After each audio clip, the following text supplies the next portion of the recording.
हाय student, आज आपण next lecture चालू करतोय। नेक्स्ट लेक्चर आपला जो चॅप्टर चालू आहे करंट इलेक्ट्रिसिटी। करंट इलेक्ट्रिसिटी वरती आपल्याला नेक्स्ट लेक्चर घ्यायचं आहे। आतापर्यंत करंट इलेक्ट्रिसिटी मध्ये फर्स्ट पॉइंट त्यामध्ये कव्हर केलाय तो म्हणजे किर्चॉफ्स लॉ। किर्चॉफ्स लॉ आपण आतापर्यंत बघितले, दोन लॉ बघितले त्यामध्ये, केव्हीएल अँड केसीएल। मग केव्हीएल काय असतो, केसीएल काय असतो हे त्यामध्ये बघितलं, बरोबर। मग केव्हीएल को कसा अप्लाय करणार, केसीएल कसा अप्लाय करणार हे त्यामध्ये बघितलं आपण। मग या लॉचा यूज करून आपल्याला हेच लॉस त्या ठिकाणी यूज करून आपल्याला काय करायचं, त्यामध्ये वेगवेगळे सर्किट त्यामध्ये सॉल्व्ह करायचे आहे। वेगवेगळे सर्किट त्यामध्ये सॉल्व्ह करायचे, सर्किट मध्ये फाइंड आउट आपल्याला वेगवेगळ्या व्हॅल्यू त्या ठिकाणी फाइंड आउट करायच्या आहेत। ओके, तर एक्झाम्पल त्यामध्ये आपण घेणार आहोत। फर्स्ट एक्झाम्पल त्यामध्ये आपण घेणार आहोत। फर्स्ट एक्झाम्पल आता आपण हा जो चॅप्टर आहे करंट इलेक्ट्रिसिटी त्यामध्ये आपण बघणार आहोत। फर्स्ट एक्झाम्पल काय आहे त्यामध्ये, okay, using KVL and KCL आपल्याला काय करायचं त्यामध्ये एक्झाम्पल सॉल्व्ह करायचं आहे। मग यामध्ये एक्झाम्पल आपण घेतोय बघा, 2 बॅटरीज ऑफ 7 व्होल्ट। बघा एक्झाम्पल काय सांगितलं यामध्ये, 2 batteries of 7 volt and 13 volt. 2 batteries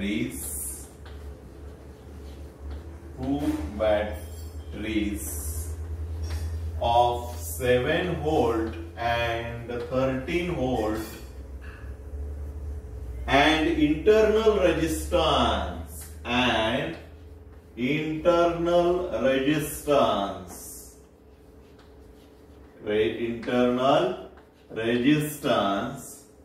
internal resistance 1 ohm and 2 ohm respectively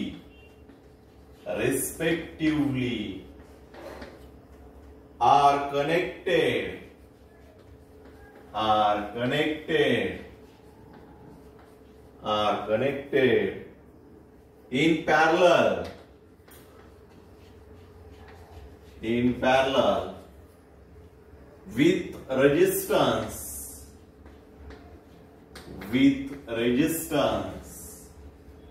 with resistance of 12 ohm. Find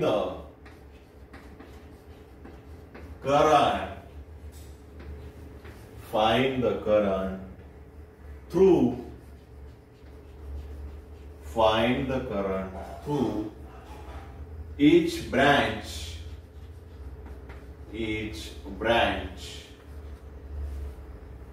of the circuit and the potential difference across 12 ohm resistance. 12 ohm resistance. This is the example. आता हे example solve करायचं आहे। त्यामध्ये बघा काय सांगितलंय, 2 batteries of 7 volt, 2 batteries of 7 volt and 13 volts and internal resistance 10 ohm and 2 ohm respectively are connected in parallel with resistance of 12 ohm. Example व्यवस्थित diagram आपल्याला ड्रॉ करायची आहे। दोन ज्या बॅटरी इथे 7 व्होल्ट आणि 13 व्होल्टच्या अशा दोन बॅटरीज आहे, काय केलेल्या आहेत त्यांचा रेजिस्टन्स आहे विथ इंटरनल रेजिस्टन्स, त्यांचा स्वतःचा एक रेजिस्टन्स दिलेला आहे। किती त्यामध्ये 10 ohm and 2 ohm respectively are connected in parallel. But त्या ज्या बॅटरी त्या दोन्ही एकमेकांना पॅरलल मध्ये जोडलेल्या आहेत। मग दोन आपण बॅटरी त्यामध्ये काढणार, प्लस ऑर मायनस दोन बॅटरी काढल्या, त्या एकमेकांना पॅरलल मध्ये जोडलेल्या आहेत विथ इंटरनल रेजिस्टन्स त्यांचा इंटरनल रेजिस्टन्स त्यामध्ये आहे 10 ओम अँड 2 ओम रिस्पेक्टिव्हली, म्हणजे 7 व्होल्ट जर आपण घेतला आणि 13 व्होल्ट जर आपण घेतला, मग 7 व्होल्टचा इंटरनल रेजिस्टन्स किती येणार 10 ओम अँड 13 व्होल्टचा इंटरनल रेजिस्टन्स किती येणार त्यामध्ये 2 ओम. 7 ओम अँड 2 ओम हे त्याचे इंटरनल रेजिस्टन्स येणार. देन 7 व्होल्ट अँड 13 व्होल्ट दोन ज्या बॅटरी आहेत एकमेकांना पॅरलल जोडलेल्या आहेत. देन पुढे काय सांगितले बघा, इन पॅरलल विथ रेजिस्टन्स. मग ह्या ज्या दोन battery 2 Om respectively are connected, ह्या दोन्ही पण बघा त्यामध्ये इन पॅरलल विथ, ह्या दोन्ही पण इन पॅरलल विथ रेजिस्टन्स 12 ओम. या दोन्ही बॅटऱ्या 12 ओम रेजिस्टन्सला पॅरलल आहे, म्हणजे या दोघांना तो पॅरलल असणार आहे 12 ओम रेजिस्टन्स.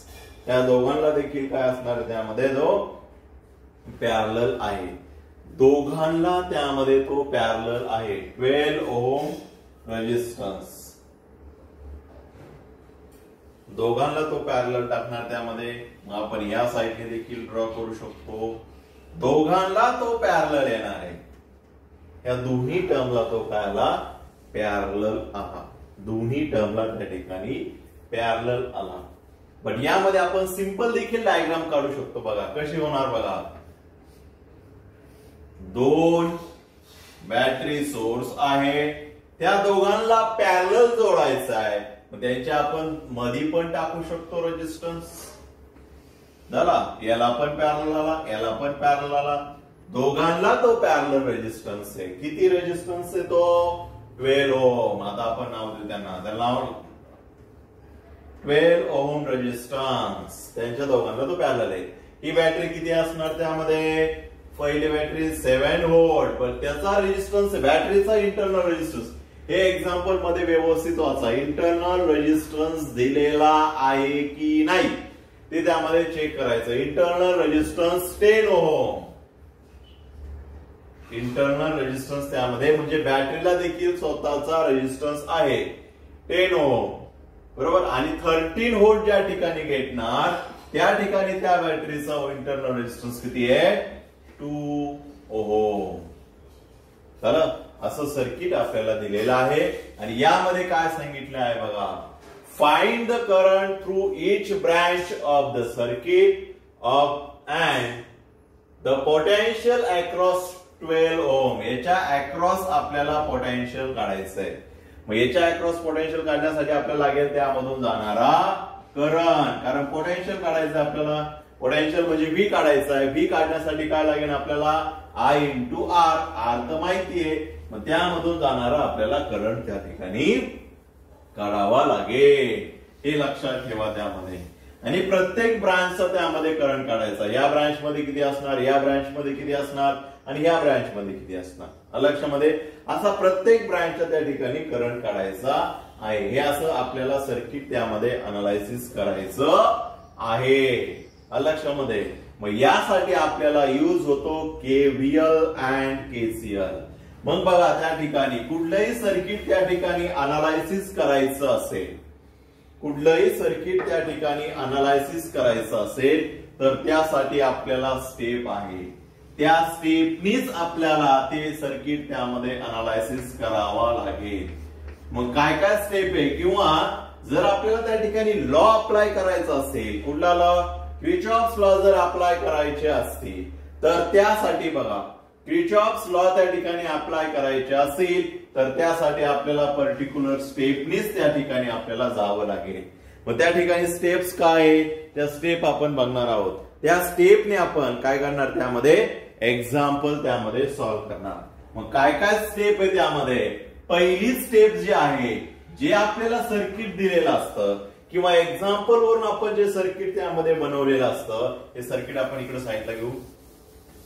एक्झाम्पल मध्ये आपल्याला किंवा जे सर्किट दिलेलं असतं किंवा जे सर्किट आपण त्या ठिकाणी बनवलेलं असतं, बघा हे सर्किट आपण त्या ठिकाणी एक्झाम्पल वरून बनवलेलं आहे. लक्षात ठेवा, काही वेळेस आपल्याला सर्किट देखील त्यामध्ये दिलेलं नसतं. काय सांगितले, दोन बॅटरी एकमेकांना पॅरलल मध्ये आहे. पॅरलल म्हणजे त्यांचा सेम टर्मिनल एकमेकांना जोडलेला असतो. आहे का जोडलेलं आहे. बरोबर. एक टर्मिनल जे आहे दोघांचं कॉमन असतं त्यामधलं प्लस ऑर मायनस हा 7 व्होल्ट आहे. पण जी 7 व्होल्टची बॅटरी त्याला इंटरनल रेजिस्टन्स दिलेला आहे किती आहे 10 ओम 1 ओम. एक मिनिट सॉरी 1 ओम आहे तिथं. किती आहे 1 ओम अँड 13 व्होल्टचा जो बॅटरी आहे त्याचा जो इंटरनल रेजिस्टन्स 2 ओम अँड दोघांना पॅरलली परत जोडलेला आहे ohm respectively are connected to. हे दोन्ही पण connected to in parallel with. दोन्ही पण कनेक्टेड आहे किंवा दोघांना पण कनेक्टेड आहे पॅरलल मध्ये. कोण आहे विथ रेजिस्टन्स 12 ओमच्या पॅरलल मध्ये ते जोडलेले आहे. मग यावरून आपल्याला अनालिसिस काय करायचंय तर प्रत्येक ब्रांच मधला करंट त्या ठिकाणी काढायचा आहे आणि 12 ओम जो रेजिस्टन्स आहे त्याच्या अक्रॉस आपल्याला पोटेन्शियल काढायचं आहे. काय काढायचंय पोटेन्शियल अक्रॉस 12 ओम रेजिस्टन्स. लक्षामध्ये. मग कुठलंही सर्किट त्यामध्ये सॉल्व्ह करायचं असेल कुठलंही सर्किट अनालिसिस करायचं असेल तर बघा यामध्ये काय स्टेप आहे. तर पहिली स्टेप जी आहे प्रत्येक जे सर्किट दिलेलं असतं त्या सर्किट मध्ये करंट नोटिफाय करायचा असतो. करंट डिनोट करायचा असतो. Denote current to all branch. All branch साठी आपल्याला करंट त्या ठिकाणी डिनोट करायचा असतो विथ इट्स डायरेक्शन. ही स्टेप त्यामध्ये लक्षात ठेवा. सगळ्यात महत्वाची स्टेप. केव्हीएल केसीएल अप्लाय करायचा असेल तर त्याच्या आधी आपल्याला ही स्टेप त्यामध्ये करावंच लागते किंवा कुठलाही त्या ठिकाणी दोघांपैकी लॉ करायचा अप्लाय करायचा असेल तर आपल्याला ही स्टेप त्यामध्ये फर्स्ट करणारच. काय स्टेप आहे त्यामध्ये बघा तर denote current at all branch with its direction. प्रत्येक ब्रांचचा जो करंट आहे तो त्या ठिकाणी डिनोट करणार. मग कसा डिनोट करणार प्रत्येक ब्रांचसाठी करंट त्या ठिकाणी डिनोट करणार. पण त्यासाठी डिनोट करण्यासाठी आपल्याला केसीएल तिथं अप्लाय करावा लागतो म्हणजे केसीएल नुसार. मग केसीएल नुसार काय त्यामध्ये डिनोट करावा लागतो. केसीएल काय सांगतो तर कुठल्याही जंक्शन पॉइंटला त्या ठिकाणी करंट काय होतो डिव्हाइड होतो. कुठल्याही जंक्शन पॉइंटला त्या ठिकाणी करंट काय होतो डिव्हाइड होतो. हे लक्षात ठेवा त्या ठिकाणी. मग या ठिकाणी जंक्शन पॉइंट कुठे आहे आणि आपल्याला हे माहित आहे current is always flow from positive to negative. मग मला सांगा पॉझिटिव्ह इकडे सप्लाय बट आपल्याकडे दोन सप्लाय. मग इकडून पण करंट येणार आणि इकडून पण करंट येणार. लक्षामध्ये हा करंट इथपर्यंत येणार हा करंट इथपर्यंत येणार. बट दोन्ही करंट त्या ठिकाणी सेम असणार का नाही. या ठिकाणी जर I1 येत असेल तर या ठिकाणी काय येणार I2 नाव देऊ त्याला आपण. मग या ठिकाणी जाणारा करंट I3 असणार का नाही. हे लक्षात ठेवा त्यामध्ये. तिसरी जी ब्रँच आहे त्या ब्रँचचा करंट कधी तिसऱ्या नावाने त्यामध्ये डिनोट करायचा नाही. हे लक्षात ठेवा त्यामध्ये. जर त्या ठिकाणी 4 नोड असतील 4 ब्रँच एकमेकांना जोडलेल्या असतील 4 ब्रँचचा नोड असेल तरच त्या ठिकाणी इकडे I3 देणार. हे लक्षात ठेवा. इथं कधी I3 द्यायचा नाही. मग इकडून करंट येतोय इकडून करंट येतोय. मग या ब्रँचचा करंट आउट गोईंग असणार का इनकमिंग असणार. ऑब्विसली काय असणार आउट गोईंग असणार. इकडून येतोय इकडून पण येणार नाही म्हणजे त्या ठिकाणी सगळे करंट एकत्र येऊ शकत नाही. म्हणजे दोन्हीकडून येतोय म्हणजे एका ब्रँच मधून तो काय होणार बाहेर जाणार. मग या ब्रँच मधून करंट बाहेर आला. बघा पहिली step denote current at all branch with its direction. त्याच्या डायरेक्शन सो डिनोट करायचा असतो. मग इथून येणारा करंट कुठून चालू होणार प्लस टर्मिनल पासून बॅटरीच्या. हा करंट इथं आला इथं डिवाइड होऊ शकत नाही तो सरळ इथं आला इथं. मग याला नाव दिलं पाहिजे काहीतरी. हा करंट इथं आला त्याला नाव दिलं I1. हे झालं करंटचं डिनोटेशन. डिनोट केला आपण करंट. देन इथं आल्यानंतर काय होणार बट इकडून एक पण बॅटरी आहे. इकडे जर बॅटरी नसते तर हा करंट इकडे गेला असता आणि इकडे गेला असता काही.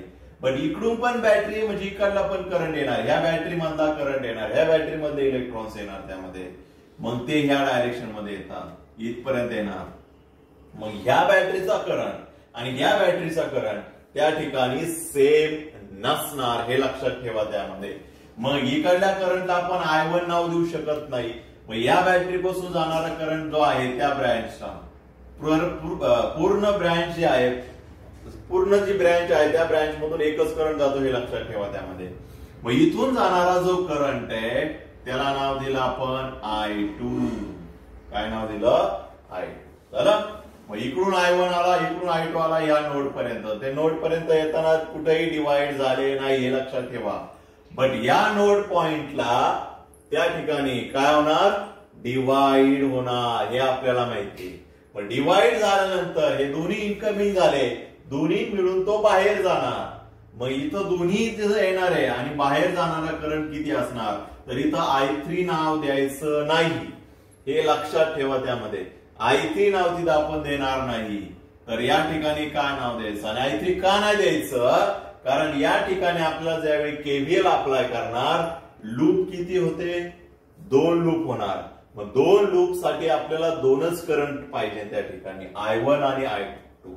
तिसरा करंट असला म्हणजे I3 जर असेल तर त्या ठिकाणी KVL अप्लाय होत नाही, हे लक्षात ठेवा.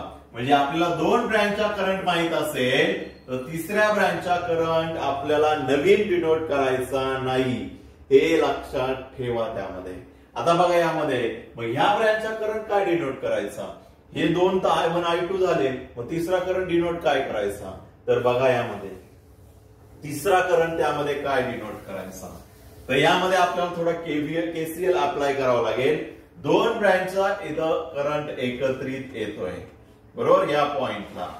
मग हे जे दोन्ही झाले या नोड पॉइंटचे काय झाले? ते इनकमिंग झालं.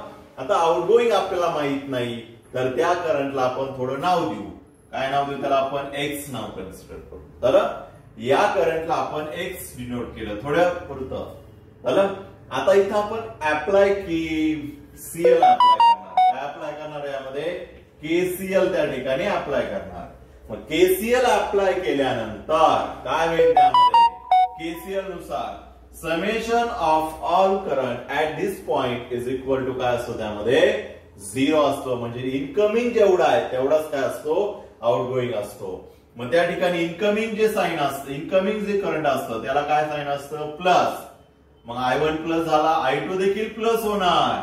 बट हा X काय झाला? आउटगोईंग. म्हणजे तिथं -X आणि यांची सगळ्यांची ऍडिशन किती असणार? 0. आपल्याला काय काढायचं आहे? आउटगोईंग. 2 करंट माहित असेल तर हा करंट आपल्याला भेटणार -X इकडे जाऊन काय होणार? Plus I1 plus I2 is equal to X. म्हणजे तो जाणारा करंट किती असणार आहे?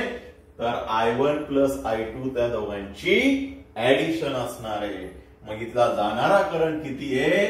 तर I1 प्लस I2 हा जाणारा करंट झाला. अलग लक्षामध्ये. तिसरा जो ब्रँच मधला करंट आहे तो कधी नवीन घ्यायचा नाही. आपल्याला 2 ब्रँच मधून येणारे करंट त्या ठिकाणी माहित जर असेल तर तिसऱ्या ब्रँचचा करंट त्या ठिकाणी नवीन घ्यायचा नाही, हे लक्षात ठेवा त्यामध्ये. ही झाली पहिली स्टेप. काय केली पहिली स्टेप आपण त्यामध्ये? प्रत्येक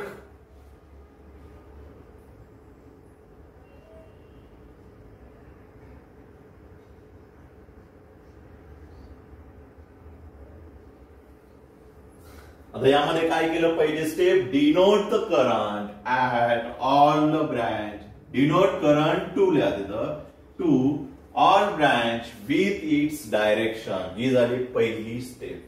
प्रत्येक ब्रँचला त्यामधून जाणारा करंट आपण डिनोट केला. झालं. ही झाली पहिली स्टेप यामध्ये. आता तुम्ही म्हणाल ह्या ब्रँच खालच्या ब्रँच राहिल्या, तर व्यवस्थित बघा. ही पूर्ण इथून जी ब्रँच चालू झाली ही पूर्ण एक ब्रँच झाली, बरोबर. ही पूर्ण एक ब्रँच झाली. मध्ये करंट कुठला डिवाइड होतोय का? नाही. मध्ये कुठलाही करंट त्या ठिकाणी डिवाइड होत नाही, हे लक्षात ठेवा. आणि इथं येणारा करंट हा I2च असणार, हे त्यामध्ये लक्षात ठेवा. इथं येणारा करंट हा I2च असणार, हे त्यामध्ये लक्षात ठेवा. कसा बघा यामध्ये, या ब्रँचचा करंटची डायरेक्शन ही आहे, या ब्रँचची करंटची डायरेक्शन ही आहे. कसा येणार बघा यामध्ये, इथं खालचा जो नोड पॉइंट असतो इथं वेगवेगळ्या करंट डिनोट करायचे नाही. इथून येणारा करंट कुठला आहे, I1 plus I2, I1 plus I2. इथून येणारा करंट कुठला आहे तर I1 प्लस I2 करंट आहे. इथून येणारा जो करंट आहे तो त्या ठिकाणी कुठला, I1 प्लस I2. आता खाली आल्यानंतर काय होणार, खाली आल्यानंतर काय होणार, तो डिव्हाइड होणार. खालून आल्यानंतर तो डिव्हाइड होणार. इकडे करंट किती जाणार, I1 जाणार, इकडे करंट किती जाणार, I2 जाणार. हे लक्षात ठेवा त्यामध्ये, लक्षामध्ये ओके, हे लक्षात ठेवा त्यामध्ये. खाली डिनोट करायची गरज नाही त्या ठिकाणी, खाली त्यामध्ये करंट डिनोट करायची गरज नसते. चला आता बघा यामध्ये प्रत्येक ब्रँचला त्या ठिकाणी स्वतःचा करंट त्या ठिकाणी डिनोट केलेला आहे आपण. देन आता बघा पुढं सेकंड जी स्टेप असते ती काय, त्यामध्ये करंट डिनोट केला प्रत्येक ब्रँचचा. ब्रँच डिनोट झाल्यानंतर, प्रत्येक करंट डिनोट झाल्यानंतर मध्ये इथं येणारा करंट I1 आहे या ब्रँचचा. या ब्रँचचा करंट किती, I1 प्लस I2 आहे आणि या ब्रँचचा करंट किती आहे, I2 करंट आहे. म्हणजे 3 ब्रँच 3 करंट झाले, यामध्ये तिन्ही करंट आपल्याला फाइंड आउट करायचे आहे. आता बघा पहिली स्टेप झाल्यानंतर त्यामध्ये डेटरमाइन लूप. सेकंड जी स्टेप आहे त्यामध्ये लूप डेटरमाइन करायचे. मग त्यामध्ये लूप किती आहे ते लूप त्यामध्ये बघायचे. लूप किती आहे बघा. पहिली स्टेप काय झाली, प्रत्येक ब्रँचला त्या ठिकाणी करंट डिनोट केला, त्यासाठी अप्लाय होतो केसीएल. कुठला लॉ अप्लाय होतो, केसीएल. आणि केसीएल अप्लाय झाल्यानंतर त्यामध्ये डिनोट करायचे, म्हणजे त्या ठिकाणी जो लूप येतात ते लूप किती येतात ते त्या ठिकाणी डिनोट करायचे. मग त्या ठिकाणी येणारे लूप किती असणार ते त्या ठिकाणी डिनोट करायचं आहे. लक्षामध्ये दे. आता डिनोट केल्यानंतर बघा इकडे आपण डिनोट करू, आपण ते लूप त्याला नाव दे. लूप म्हणजे जिथून चालू झाला तिथं एंड झाला पाहिजे. दिस इज द फर्स्ट लूप, याला नाव दे आपण A B C D E F. लूपला नाव देऊ. किती लूप झाले, 2 लूप झाले. A B C D B E F C 2 loop झाले. डेटरमाइन केले त्यामध्ये 2 लूप झाले. 2 लूप झाल्यानंतर, लूप डेटरमाइन केल्यानंतर तिसरी जी स्टेप काय असते, तिसरी जी स्टेप काय असते बघा. 2 लूप त्यामध्ये डेटरमाइन झाल्यानंतर तिसरी जी स्टेप काय असते, apply KVL to each loop. प्रत्येक लूपला क्रिचॉफ्स व्होल्टेज लॉ त्या ठिकाणी अप्लाय करायचा. प्रत्येक लूपला त्या ठिकाणी क्रिचॉफ्स व्होल्टेज लॉ अप्लाय करायचा. बघा त्यामध्ये आपण एकदम स्लोली एक्झाम्पल सॉल्व्ह करतोय. फर्स्ट एक्झाम्पल आहे. हे एक्झाम्पल सॉल्व्ह करताना भरपूर त्यामध्ये कन्फ्युजन होतं आणि सगळ्यात जास्त कन्फ्युजन हे साइनचं होतं यामध्ये. देन आता साइन त्यामध्ये व्यवस्थित लक्षात ठेवा. आणि इथं सगळ्यात जास्त कन्फ्युजन होतं म्हणजे आपण या ठिकाणी 2 करंट, आपल्याला माहितीये प्रत्येक ब्रँचला वेगवेगळा करंट देतो. इकडून I1, इकडून I2, इकडे I3. असं कधीही करायचं नाही, नाहीतर एक्झाम्पल पुढे सॉल्व्ह होत नाही. त्या ठिकाणी 2 लूप आहे म्हणजे यामध्ये जाणारे करंट 2च पाहिजे, हे लक्षात ठेवा त्यामध्ये. देन आता बघा यामध्ये पुढं काय करणार यामध्ये, तर जे लूप झाले त्या लूप वरती आपण KVL अप्लाय करणार. वी गेट आणि KVL अप्लाय केल्यानंतर वी गेट इक्वेशन. काय भेटणार त्यामध्ये, वी गेट इक्वेशन भेटणार त्यामध्ये. कसं इक्वेशन भेटतं बघा त्यामध्ये. आता KVL कसं अप्लाय करायचं, तर KVL साठी साइन कन्व्हेन्शन खूप महत्वाचं असतं. साइन कन्व्हेन्शन आपण बघितलंय त्यामध्ये. काय असतं त्यामध्ये, लूप करंट आणि सर्किट मधून जाणारा करंट. मग ज्यावेळी आपल्याला केव्हीएल अप्लाय करायचा असतो त्यासाठी आपल्याला लूपचा करंट त्या ठिकाणी डिफाईन करायचा असतो. लूपची डायरेक्शन त्यामध्ये डिफाईन करायची असते. कशी करणार त्यामध्ये ती आपल्यावरती असते. आपण ही लूपची डायरेक्शन घेऊ शकतो, ही पण घेऊ शकतो. कुठलीही लूपची त्या ठिकाणी डायरेक्शन घेऊ शकतो. हे लक्षात ठेवा. त्यामध्ये this is the direction of the loop. लूपची डायरेक्शन झाली फर्स्ट लूपची. सेकंड लूपची देखील तशीच घेऊ शकतो. त्यामध्ये this is the direction of the second loop. असं लूप जाणार. त्यामध्ये इथून स्टार्ट झालं या डायरेक्शन मध्ये जाणार. आपल्याला असं जाता येणार नाही. लूपची डायरेक्शन त्यामध्ये घ्यावा लागते. आपल्याला हे लक्षात ठेवा. कशी घ्या तुम्ही, कुठल्याही डायरेक्शन मध्ये घ्या, ते महत्वाचं असतं. मग यावरून आपण अप्लाय करतो केव्हीएल अँड केसीएल. आता बघा यामध्ये ज्यावेळी आपल्याला लूपची डायरेक्शन कन्व्हेन्शन करंट जर त्यामध्ये डिफरंट असेल तर त्यावेळी पोटेन्शियल डिफरन्स मायनस येतो. सेम असेल तर प्लस येतो. पॉझिटिव्ह निगेटिव्ह मध्ये आपलं काय असणार, त्यामध्ये दोघांची डायरेक्शन त्यामध्ये पॉझिटिव्ह टू निगेटिव्ह असेल तर काय येणार, त्यामध्ये निगेटिव्ह. कारण करंटची डायरेक्शन प्लस टू मायनस असते. अँड मायनस टू प्लस असेल तर काय येणार, त्यामध्ये प्लस मायनस करंट देखील प्लस टू मायनस जातो. म्हणजे काय येणार, त्यामध्ये प्लस येणार. हे लक्षात ठेवा. त्यामध्ये मी इकडून जे अॅरो दाखवले ते लूपचे अॅरो आहे, लूपची डायरेक्शनचे अॅरो आहे. हे साइन कन्व्हेन्शन त्यावेळी लक्षात ठेवावा लागतं. हे लक्षात ठेवा. त्यामध्ये याच्यामधला प्लस पॉइंट म्हणजे काय, जर आपले सगळे साइन चुकले तर आन्सर बरोबर येणार.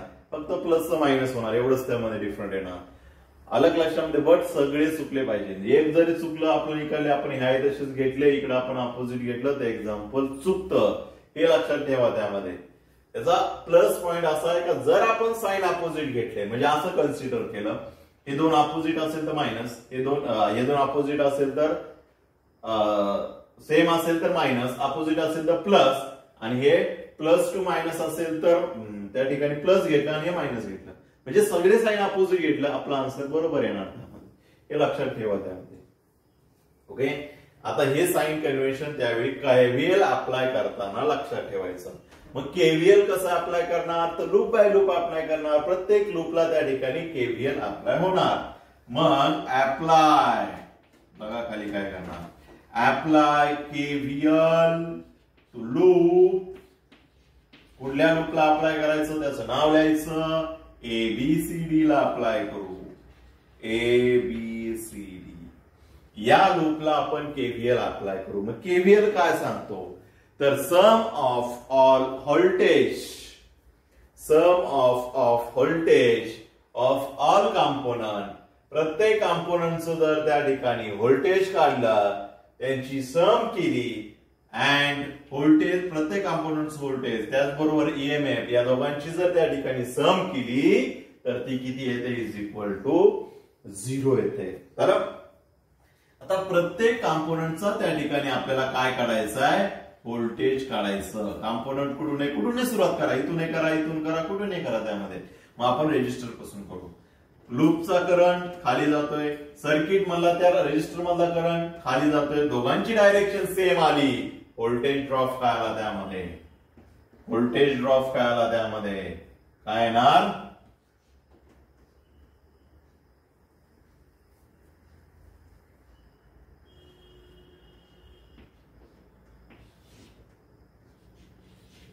व्होल्टेज ड्रॉप काय आला त्यामध्ये, दोघांची सेम आहे पॉझिटिव्ह. बट व्होल्टेज कसं काढणार, या रेजिस्टर व्होल्टेजचा फॉर्म्युला आपल्याला माहिती, V is equal to I into R. त्या डिव्हाइस मधून जाणारा करंट आणि त्याचा असलेला रेजिस्टन्स. आपल्याला रेजिस्टन्स माहिती किती आहे, 12.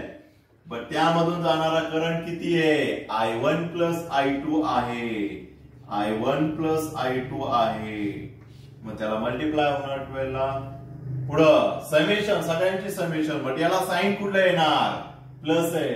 सुरुवातीला प्लस साइन देतो का, पण नाही. पुढे जाऊ आता आपण, लूपनी पुढे आलो. आता ह्या व्होल्टेज सोर्स, बट सगळ्यात महत्वाचं बघा, ह्या व्होल्टेज सोर्सला स्वतःचा इंटरनल रेजिस्टन्स आहे, स्वतःचा इंटरनल रेजिस्टन्स आहे.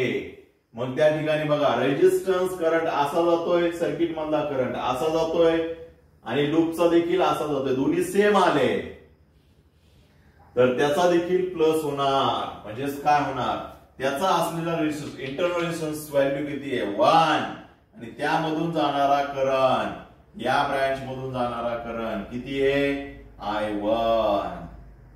किती त्या ठिकाणी I1. त्याची सम. अजून सगळे कॉम्पोनंट झाले का त्या लूप मधले? नाही, हा एक झाला, याचा इंटरनल रेजिस्टन्स झाला, बट हा व्होल्टेज राहिला ना. मग याची डायरेक्शन काय येईल त्यामध्ये? तर बघा -2 प्लस ही त्याची डायरेक्शन आहे, मायनस प्लस ही आहे, बट लूप आपला असा जातोय म्हणजेच कुठलं येणार मायनस. मायनस काय येईल मग सांगा 7 इज इक्वल टू सगळ्यांची सम किती येते त्यामध्ये 0 झालं. मग यावरून आता आपल्याला एक इक्वेशन भेटेल. काय इक्वेशन भेटेल बघा, 12 इकडे मल्टिप्लाय करा, 12 इंटू I1 इंटू 12 प्लस पुढे I2 इंटू 12 दोन्हीला मल्टिप्लाय केलं प्लस I1 इंटू 1 I1च राहिला इज इक्वल टू -7 इकडे काय झाला प्लस. मग यामध्ये 12 I1 प्लस I1 किती झाला 13 I1 plus I2 into 12 is equal to किती राहिलं 7. This is the first equation. काय भेटलं आपल्याला फर्स्ट. केव्हीएल वरती जर आपण लूप वरती जर केव्हीएल अप्लाय केला तर आपल्याला त्या ठिकाणी इक्वेशन भेटलं का इक्वेशन I1 आणि I2 च्या फॉर्म मध्ये इक्वेशन भेटतं, करंटच्या फॉर्म मध्ये. चला व्यवस्थित समजून घ्या. लूप कुठूनही चालू करतो त्यामध्ये केव्हीएल कुठूनही चालू करू शकतो आपण, इथूनही करू इथूनही करू कुठूनही चालू करू शकतो यामध्ये. इथं बघा काय आलंय, त्या रेजिस्टर मधून जाणारा करंट जो आपण डिनोट केला तो वरून जातोय आणि लूपची डायरेक्शन तिथं देखील वरून येते, दोघांची सेम आली म्हणून त्याच्या व्होल्टेजला साइन आलं प्लस. बट खाली आलो आता लूपने सरळ आलो, वरती जातोय आता लूपची डायरेक्शन कुठे झाली वर, त्यामधला करंट देखील कुठे जातोय वरच्या डायरेक्शन मध्ये, दोन्ही सेम आले परत त्यामधला व्होल्टेज काय आला पॉझिटिव्ह. बट कशाचा रेजिस्टरचा. आता आपल्याला ह्या ईएमएफचा देखायचंय, मग ईएमएफचा बघू आपण. त्यामध्ये ईएमएफचा काय येतोय प्लस आणि मायनस, लूप डायरेक्शन ही आपली पॉझिटिव्ह टू म्हणजे उलटी होते, म्हणजेच काय येणार त्यामध्ये मायनस येणार. हे लक्षात ठेवा त्यामध्ये, लक्षामध्ये ओके. आता बघा पुढं पहिलं लूप झालं, आता दुसरं लूप त्या ठिकाणी बघा काय आलं. दुसरं loop apply KVL to loop, same apply KVL to loop. आता दुसरं जे लूप आहे त्याला केव्हीएल अप्लाय करायचा. कुठलं लूप आहे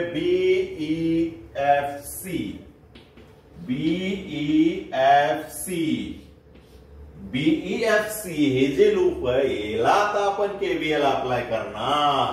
आता केव्हीएल कसा अप्लाय करतो आपल्याला माहितीये, सगळ्या ज्या लूप मध्ये जेवढे डिव्हाइस आहे त्या सगळ्या डिव्हाइसच्या व्होल्टेजची ऍडिशन करणार. डिव्हाइसचं व्होल्टेज कसं काढतो फॉर्म्युला आपल्याला माहितीये, V इज इक्वल टू असो I इंटू R. त्यामधून जाणारा करंट आणि त्याचा असलेला रेजिस्टन्स घेतला म्हणजे आपल्याला काय भेटतो व्होल्टेज. करंट माहित असतो, रेजिस्टन्स माहित असतो त्यामधला. ठीक आहे, कुठून सुरुवात करायची, कुठूनही सुरुवात करा त्यामध्ये. ठीक आहे, या ठिकाणी करू सुरुवात आपण. इथं बघा व्होल्टेज सोर्स आहे त्याला इंटरनल रेजिस्टन्स आहे. किती इंटरनल रेजिस्टन्स त्यामध्ये 2 ओम. ठीक आहे, त्याचा आपल्याला व्होल्टेज काढायचा आहे. R माहिती झाला 2, त्यामधून जाणारा करंट किती, या ब्रांच मधला करंट किती आहे I2. इकडून जाणारा करंट किती झाला I2 झाला. साइन कुठलं येणार, थोडं लॉजिक यूज करा बरं. साइन कुठलं येणार, ब्रांच मधून जाणारा करंट या डायरेक्शन मध्ये आपला लूपचा करंट अपोजिट लूप वरून खाली येतं आणि आपला जो डायरेक्शन तो खालून वर जातो करंटचा. मग अपोजिट असेल तर काय येतं मायनस. याला साइन कुठलं आलं मग मायनस. ठीक आहे, आता लूपने आपण पुढं आलो. लूप आता खालून वर जात आहे. आपलं लूप खालून वर जात हे लक्षात ठेवा. लूपची डायरेक्शन खालून वर जाते आणि या रजिस्टर मधून वरून खाली काय येतोय करंट. इकडचं लूप सोडून द्यायचं, इकडलं पूर्ण नेटवर्क सोडून द्यायचं, काय त्यामध्ये डोक्यात आणायचं नाही इकडून आहे काय म्हणून. ओके. आता हे लूप अप्लाय करताना इकडलं काय घेतलं होतं का नाही. या लूपला अप्लाय करताना हे लूप कट करून द्यायचं, काहीच घ्यायचं नाही इकडलं. बरोबर. आता बघा ह्या लूपने आपण खालून वर जातोय आणि या रजिस्टर मधला येणारा करंट वरून खाली येतोय. दोन्ही त्या ठिकाणी अपोजिट आहे. अपोजिट असेल तर पोटेन्शियल काय येतं मायनस. साइन दिला. आता पोटेन्शियल कसं काढतो म्हणजे व्होल्टेज कसं काढतो, त्या डिव्हाइसचं व्होल्टेज कसं काढतो, त्यामधून जाणारा करंट आणि त्याचा असलेला रेजिस्टन्स. मग त्यामधून जाणारा करंट किती करंट, याच्यातून करंट किती जातो I1 प्लस I2 हा करंट जातो त्यामधला. I1 प्लस I2 इंटू त्याचा असलेला रेजिस्टन्स किती आहे 12 इज इक्वल टू किती येणार, इज इक्वल टू किती येणार, इज इक्वल टू किती येणार. इज इक्वल टू नाही काढायचं लगेच का, एक राहिलं आपलं त्यामध्ये काय, आपण इथल्या रेजिस्टरला अप्लाय केला पण पोटेन्शियल राहिलं ना. पोटेन्शियलचं बघा यामध्ये वरून प्लस सायनस मायनस साइन आहे लक्षामध्ये. लूप देखील वरून बघा, लूप देखील वरून येतोय प्लस ऑर मायनस आणि लूप देखील वरून येतोय. दोघांची डायरेक्शन बघा त्यामध्ये.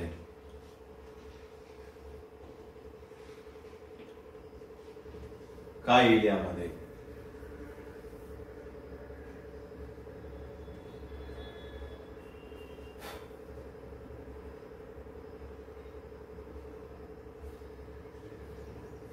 लूप ची डायरेक्शन ही आहे बरोबर. Positive to negative, positive to negative म्हणजे दोघांची सेम येते. म्हणजे काय येणार यामध्ये पॉझिटिव्ह येणार. प्लस किती आलं त्यामध्ये अलग लक्षामध्ये वरून येतोय म्हणजे इकडून current always flow from positive negative हे लक्षात ठेवायचं. प्लस मायनस दोघांचं सेम आलं म्हणजे पॉझिटिव्ह आलं. किती आहे त्यामधला potential 13 volt is equal to किती येणार 0. सॉल्व करा equation. Minus I2 into 2 minus minus ने आतमध्ये मल्टिप्लाय करायचं -12 ने. -12 into I1 -12 I1 -12 into I2 -12 into I2 is plus 30 is equal to 0. आता सिम्प्लिफाय करा यामध्ये काय होईल इकडे I1 आलेला आहे म्हणजे I1 आलेली आपण -12 I1 पुढं -2 आणि -12 -14 I2 is equal to काय झाला 13 होणार या ठिकाणी मायनस. प्लस तिकडून काय आला मायनस.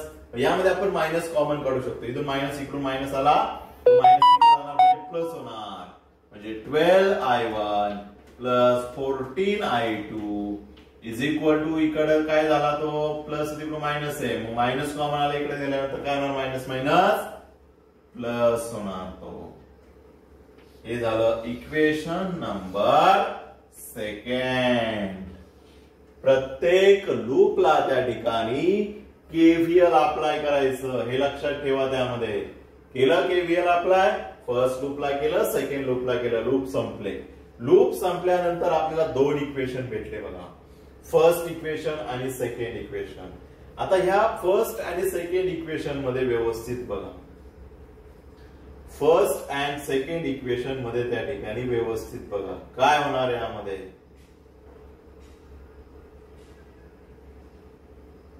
हे इक्वेशन आपण सॉल्व्ह करू शकतो. जर आपण सॉल्व्ह केले तर त्यामधून I1 आणि I2 भेटेल आपल्याला तेच लागतंय. I1 जर I2 ची व्हॅल्यू भेटली तर आपल्याला इकडल्या ब्रँच मधून जाणारा देखील करंट भेटणार आहे. मग I1 आणि I2 ची व्हॅल्यू त्या ठिकाणी आपण शोधणार आहोत. इक्वेशन सॉल्व्ह करू. काय करणार त्यामध्ये इक्वेशन सॉल्व्ह करणार आणि सॉल्व्ह केल्यानंतर आपल्याला भेटते value I1 and I2. Then 4th number step we get equation आणि next step, solve equation of loop. We get current आणि आपल्यालाच त्यामधून जाणारे करंट भेटणार. We get current. लक्षामध्ये ह्या स्टेप लक्षात ठेवायच्या. पहिली स्टेप सगळ्यात महत्वाची आहे. त्यामध्ये करंट, प्रत्येक ब्रँचला करंट डिनोट करायचा, करंटची डायरेक्शन डिनोट करायची. त्यानंतर लूप त्यामध्ये किती होतात लूप बनवायचे. प्रत्येक लूपला केव्हीएल अप्लाय करायचं म्हणजे आपल्याला इक्वेशन भेटते आणि ते इक्वेशन सॉल्व्ह करायचे. या झाल्या स्टेप. स्टेप कुठेतरी साईडला लिहून घ्या. आता आपण त्यामध्ये क्लीन करणार आहोत. स्टेप ज्या आहेत त्या लिहून घ्या. ओके. या स्टेपने एक्झाम्पल सॉल्व्ह करायचं लक्षात ठेवा. कुठलंही असू त्यामध्ये, कुठलंही एक्झाम्पल असू त्यामध्ये आपण सॉल्व्ह करणार. चला, आता आपल्याला दोन इक्वेशन भेटले. आता हे दोन इक्वेशन आपण काय करणार त्यामध्ये सॉल्व्ह करणार. सायमल्टेनियस इक्वेशन सॉल्व्ह करणार. कसे सॉल्व्ह करणार तर मी इक्वेशन लिहितो बघा. 13i1 plus i2 into 12 is equal to 7 and 12i1 plus 14i2 is equal to 13. परत इक्वेशन लिहिले थे. आता हे सॉल्व्ह करायचे म्हणजे याचं ऍडिशन सबट्रॅक्शन करायला पाहिजे. बट ऍडिशन सबट्रॅक्शन करून होईल का? कारण या ठिकाणी तर आहे 13, या ठिकाणी आहे 12, या ठिकाणी आहे 12, तर या ठिकाणी आहे 14. काय करणार मग? कुठला तरी आपल्याला एक कोएफिशियंट त्यामध्ये सेम करावा लागणार आहे. मग कुठला करणार? तुम्ही i1 चा करा किंवा i2 चा करा. त्यासाठी आपल्याला काय करावं लागेल? i1 आता आपण सेम करू म्हणजे आपल्याला i2 भेटेल. मग कसा सेम करणार त्यामध्ये i1? तर बघा, ह्या 13 खाली मल्टिप्लाय करणार आणि या 12 वरती मल्टिप्लाय करणार. चला, मग काय होईल बघा. यामध्ये लिहू आपण multiply by 13 to equation 1 and 12 to equation 2. Equation 2 आणि 1 ला आपण त्या ठिकाणी कॉन्स्टंट व्हॅल्यू न मल्टिप्लाय केलं. समजलं? आता बघा यामध्ये आता मल्टिप्लाय करणार. 12 इंटू 13, 12 इंटू 13 किती आलं मग या ठिकाणी? 12 into 13, 13 into 2 26, 13 into 2 26, 13 into 1 13 plus 2 15 म्हणजे किती आलं? 156 इंटू i1 प्लस कितीने मल्टिप्लाय करतोय आपण? 12 ने. 12 into 12 144 into i2 is equal to 12 into 7, 12 into 7. प्रत्येक टर्मला त्या ठिकाणी आपण मल्टिप्लाय करणार 12 ने आणि 13 ने आपण खालच्या टर्मला करतोय. चला, 12 इंटू 7 84. चला, हे झालं इक्वेशन. देन आता खालच्या इक्वेशनला किती करतोय आपण? वरती 12 ने केलं, आता खाली 13 ने करणार. 13 इंटू 12 तेवढं देणार 156 i1 प्लस आता इथं 13 ने करणार आपण 13 इंटू 14 किती न करतोय आपण मल्टिप्लाय? 13 न लक्षात ठेवा. त्यामध्ये 13 इंटू 14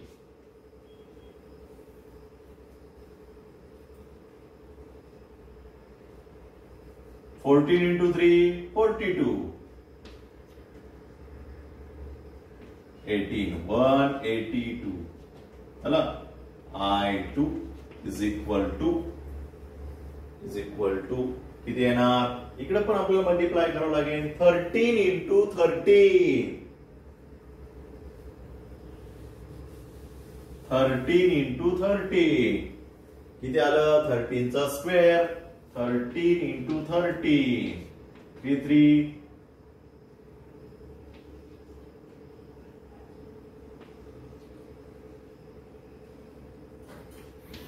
169 झालं. आता ह्या दोघांमध्ये आपल्याला काय करावं लागेल? दोघांना प्लस प्लस साइन आहे म्हणजे subtraction. I1 get cancel. 144 minus 182 जाईल का? नाही जाणार. मग 182 मायनस 144 करणार आपण. 182 मायनस 144 काय होईल मग यामधून? 182 मधून 144 गेले, त्यामध्ये किती राहणार? इकडे गेला 8, इथे राहिले 7, इकडे आला 12, 12 मायनस 4 8, 12 मायनस 4 8, 7 मायनस 4 3, 38. पण साइन काय येणार यामध्ये? मायनस. का आलं? कारण मोठ्या व्हॅल्यूतून छोटी व्हॅल्यू त्या ठिकाणी मायनस करतोय. कारण इथं मायनस केल्यानंतर सगळ्यांचे साइन त्यामध्ये काय होतात? 169 मायनस 84, 169 मायनस 84. मग यामधून 169 मायनस 84 करा. 5 16 किती झाला? 8. किती झाला? 8. किती आलं? 85 इज इक्वल टू मायनस 85 झालं. दोघांचा मायनस मायनस कॅन्सल होणार. 38I2 is equal to 85. Equation solve करायचंय, बाकी काय करायचं नाही. आता काय करणार आपण? I2 काढायचा आहे. I2 is equal to 85 upon 38. डिवायडेशन करणार. कितीनं भाग जाईल त्यामध्ये? 38. म्हणजे 1 जाऊ शकतो त्यामध्ये. सॉरी 1 नाही 2 जाऊ शकतो, कारण 38 इंटू 2 किती होते बघू आपण. 38 इंटू 2, 8 इंटू 2 16, 3 इंटू 2 6 प्लस 1 7, 76. म्हणजे 2 जाणार त्यामध्ये. 2 पण किती राहिले? 2 भाग गेल्यानंतर 85 मधून 76 मायनस करायचे. 85 मधून 76 गेले, किती राहिले? 85 मधून 76 गेले 4 आणि 5 9 राहिले. मग 9 ला भाग जाईल का परत? 9 वरती 0 घेतला, इथं डेसिमल पॉइंट घेतला. आता बघा किती ना भाग जातो इथं.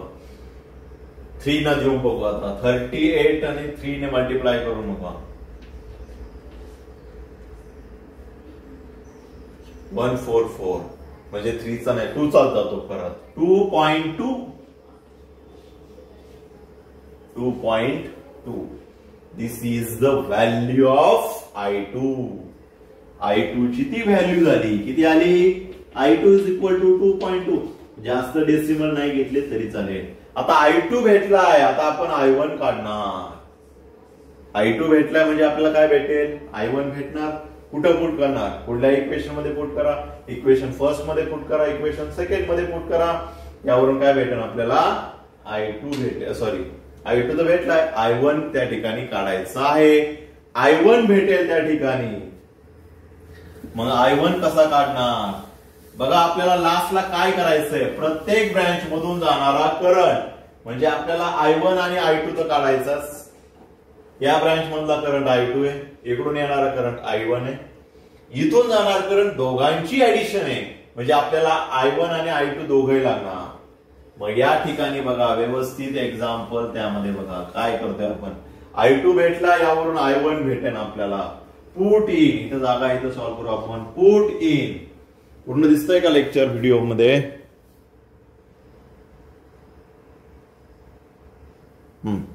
पुट इन कशामध्ये पुट करणार? कुठल्या इक्वेशन मध्ये पुट करणार? इक्वेशन फर्स्ट मध्ये पुट करू. Put in equation first. काय होईल? आलेली व्हॅल्यू इक्वेशन मध्ये फर्स्ट मध्ये पुट केली.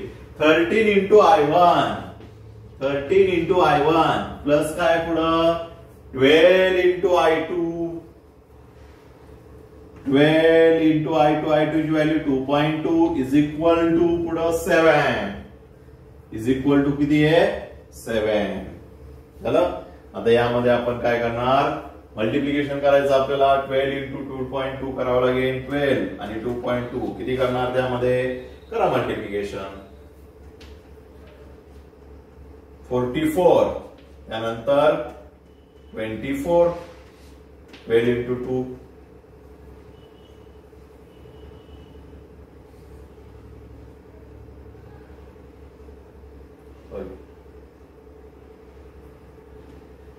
24च होणार आहे तर 4 6 2 26.4 झाला त्यामध्ये 26.4 13i1 plus 26.4 is equal to 7 13i1 7 minus 26.4 7 minus 26.4 आता कसं करणार त्यामध्ये मग इथंच करावं लागेल आपल्याला कॅल्क्युलेशन आपल्याला i1 काढायचं हे लक्षात ठेवा त्यामध्ये माझा 7 मायनस 26 होऊ शकत नाही मग 26.4 मायनस त्यामधून करणार 7.0 दादा करा सबट्रॅक्शन किती येत आहे 4 minus 0 4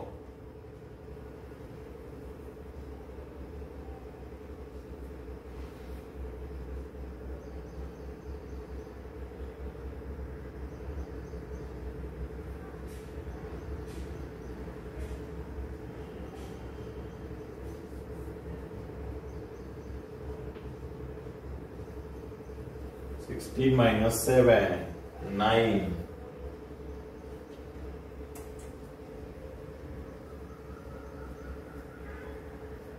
ओके लाईट गेली आपण नेक्स्ट लेक्चरला एक्झाम्पल कंप्लीट करू तुम्ही सॉल्व्ह करा पुढं नेक्स्ट लेक्चरला आपण त्यामध्ये कंप्लीट करणार आहोत okay sorry for technical issue